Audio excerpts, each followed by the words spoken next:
Adolf Hitler took control of Germany in the year of 1931.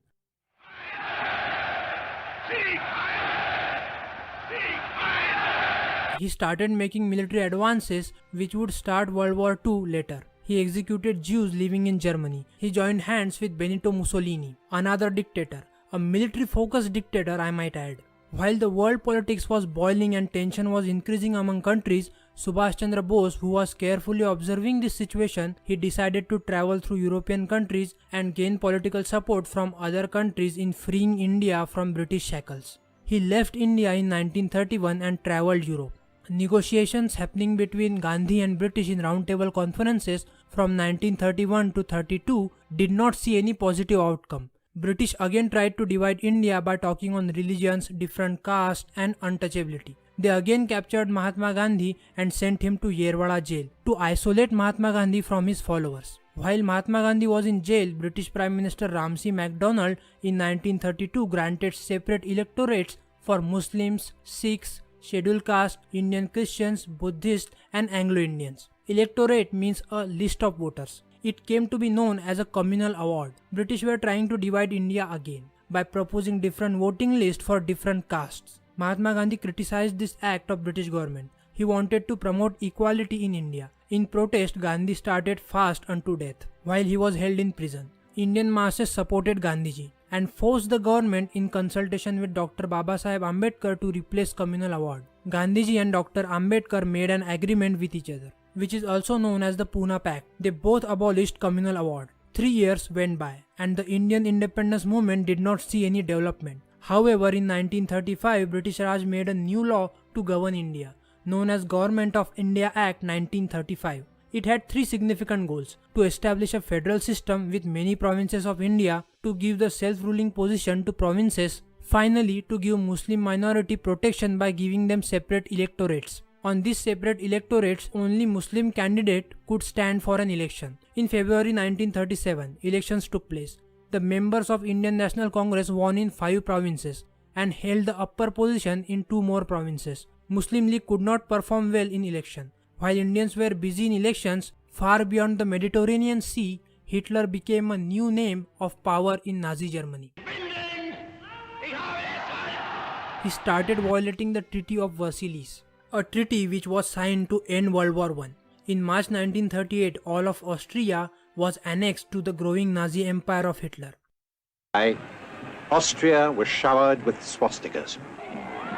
It was the 12th of March 1938, and Hitler had finally emerged from his self-imposed inactivity. He crossed the border near his birthplace at Braunau. The people rejoiced at this first act of expansion, which they saw as the fulfillment of an old dream of the German nation. The great powers of Europe, who had more massive armies than Hitler, did not stop him and gave what he wanted to ensure peace. British Prime Minister of that period, Neville Chamberlain, said, "Britain would ensure peace in our time." Hitler made fun of this statement of the British Prime Minister. In the same year of 1938, Netaji Subhash Chandra Bose came back to India. By 1938, Bose had become the national level leader. He accepted the nomination as Congress President. He stood for self-governance, a full independence to India, including using force against the British if needed. His aggressive strategy made Mahatma Gandhiji uncomfortable, and this led to a conflict between Subhash Chandra Bose and Mahatma Gandhi. Subhash Chandra Bose wanted one central, tough leadership to rule India. He wanted India to have an army of its own. Citing differences with Mahatma Gandhi, Bose resigned from Congress. While Indian leaders were busy in internal politics among themselves, there in Germany Hitler became even more powerful. Until 1938, no European power opposed him. This encouraged him to invade Poland, Denmark and Norway. His army won battles after battles using great army tactics. After these invasions, European countries could not tolerate him anymore and declared war on Germany. British Prime Minister Neville Chamberlain died in 1940.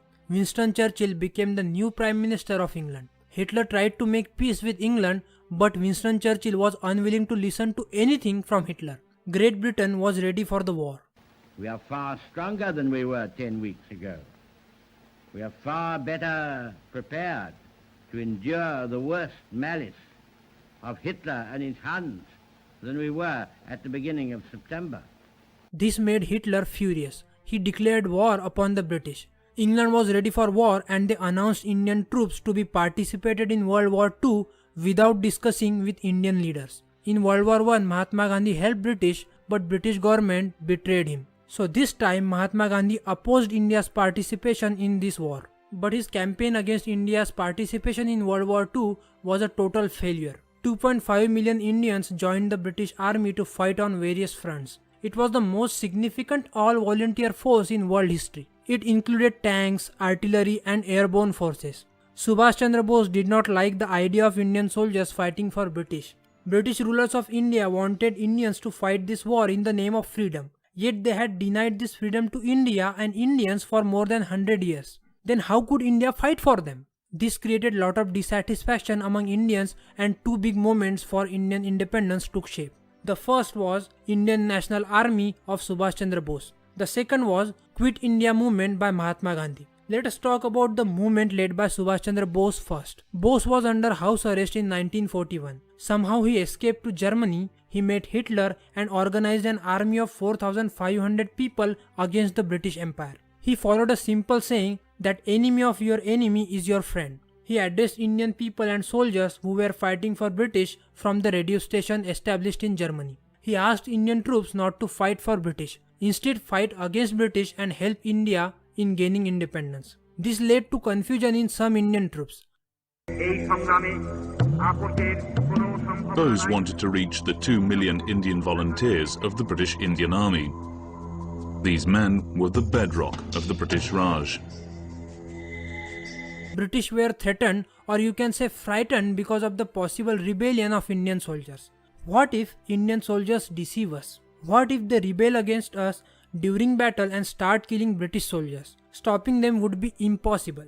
Many thoughts like this could not let British authorities sleep in peace. While Subhash Chandra Bose threatened British authorities from Germany, on 8th August Mahatma Gandhi started a Quit India movement. He declared that this is a do-or-die situation for Indians. Even Gandhi was not ready to miss this opportunity to force British out of India. Mahatma Gandhi said, "Don't stop this movement until you get freedom." While Subhash Chandra Bose travelled from Germany to Japan, he again organized Indian National Army. The INA fought the troops of British Raj and recorded many victories. Bose used the time to hold an international conference on India. It introduced a piece of music that would later become India's national anthem.